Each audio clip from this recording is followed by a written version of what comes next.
2024년 8월 17일 서울 강북구의 한 노후주택 22살 여성 유미가 아버지의 성기를 절단한 뒤 경찰에 자수했다. 현장에서 체포된 그녀는 경찰에게 단 한마디를 남겼다.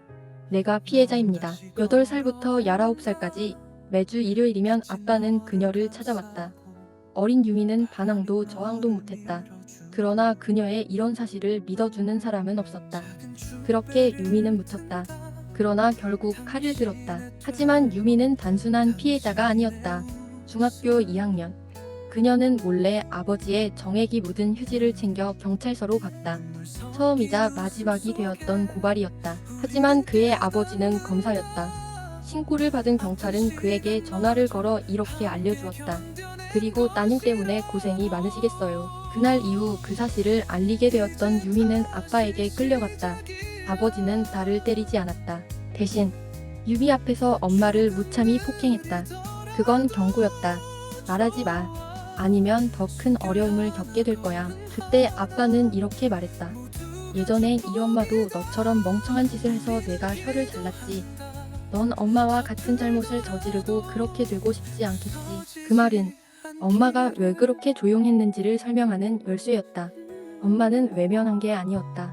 이미 모든 것을 빼앗긴 채 말조차 할 수 없는 사람이 되어 있었던 것이다. 나는 유미를 처음 마주했을 때 이 사건이 말해지지 않은 슬픔을 품고 있다는 걸 직감했다. 그녀는 조용했다. 눈을 마주치지 않았고 손을 접었다 폈다 반복했다. 그건 무감정한 얼굴이 아니었다. 너무 많은 감정을 억누른 채 살아온 사람의 표정이었다. 유미는 정이 많은 아이였다. 받아본 적은 없지만 주는 법만 익힌 아이. 하지만 세상은 그녀에게 아무것도 주지 않았다. 심지어 엄마마저 그녀를 외면한 듯 보였다. 그녀는 무너졌다. 차라리 죽는 게 낫다고 생각했어요. 그녀는 그렇게 말했다. 그리고 긴 침묵. 나는 그날 어떤 질문도 하지 못했다. 그저 따뜻한 커피 한 잔, 귤 몇 조각, 그리고 별것도 아닌 안부 몇 마디. 그것들이 그녀의 닫힌 문을 열 수는 없었다. 며칠 뒤 그녀는 내게 말했다. 기록해주세요. 제 이야기. 그녀가 진실을 말하고자 했던 이유는 단지 폭로 때문만은 아니었다. 그녀는 다시 살아보고 싶어졌다. 트리거팀은 유미의 어머니를 찾았다. 그녀는 조용히 우리를 맞았다.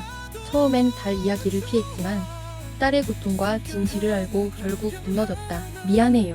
너무 미안해요. 그 아이가 그렇게까지 했을 줄은. 그녀는 말을 잇지 못했고 눈물로 딸을 품었다. 그녀의 고백으로 퍼즐은 비로소 완성되었다. 유미는 과거에 자신이 이야기를 들려주었다. 임신했는지도 모른 채 아이를 출산했다. 탯줄도 자르지 않은 채 방치된 채로. 그 비극 속에서 그녀는 아버지의 악행에 종지부를 찍었다. 엄마는 처음엔 유미의 면회를 신청했다가 취소했지만 결국 다시 용기를 내어 딸을 찾아왔다. 말은 없었지만 손을 꼭 잡아주었다. 그건 용서가 아니었다. 살아남은 자들 사이에 작은 온기였다. 사건의 결말은 이미 알려져 있다.